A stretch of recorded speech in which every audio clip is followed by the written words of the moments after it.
na-stroke po ako. 2 beses na ho ako na-stroke. Ngayon, marami akong iniinom na gamot. Ang aking pong diabetes, 300.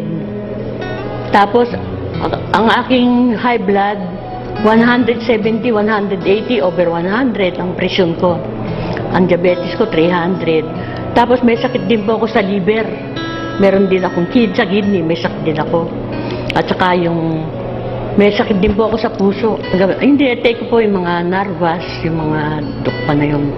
Pero ganun pa rin. Bakit mataas pa rin ang presyon ko? 170, 180, hindi mo mabaksak na pan. Ang diabetes ko mataas din. Ngayon, minsan nagpa-toxic ako dun sa Citizen. Nagpa-toxic ako. May nag-alok sa akin ng Alive. Sabi niya ganun. Ito po, misis, sabi niya ganun. Mabuti po ito sa mga na-stroke, tsaka magaling po itong Alive na ito. O sige, kukunin ko niya. Magaling ba yan? Sabi niya ganun.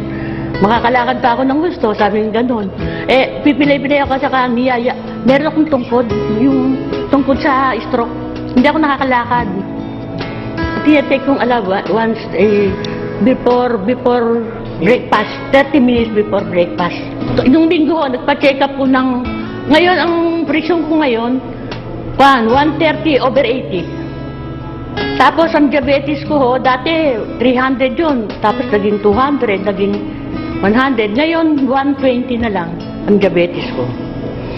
Pati yung cholesterol ko, dati iniinom ako ng Lipitor. Ang mahal-mahal ng Lipitor, 60 pesos ang isa. Ininom ko yun ng 1 buwan. Ganun pa rin ang aking diabetes. Pero nung nag-take ako ng Alive, ngayon, 110 na lang yung aking cholesterol, humaba. Ganda nga eh. At saka ho, yung Alive, napapansin ko ho, hindi ho ako nag-aalmusal. Magsisimba ako, hindi ako ginugutom. Sabi ko, ba't ako nagugutom dito? Sabi ko, maganda yata itong gamot na ito. Hindi ako nagugutom. Inaabot ako doon hanggang alas 11 ng umaga sa simbahan. Hindi ako ginugutom. Pag uwi ko, tanghalian ang kakain ko. Nakakalakad ako ng straight ngayon, pag-take ko ng Alive. Ayan, sinasama nila ako ngayon. Ang ganda-ganda ng kan. Tsaka, pagising ko sa umaga, sasabihin ko sa salamin, ay, ang ganda ko yata ngayon, gumaganda ko yata ngayon. At saka healthy ako ngayon. Ayun nga nun.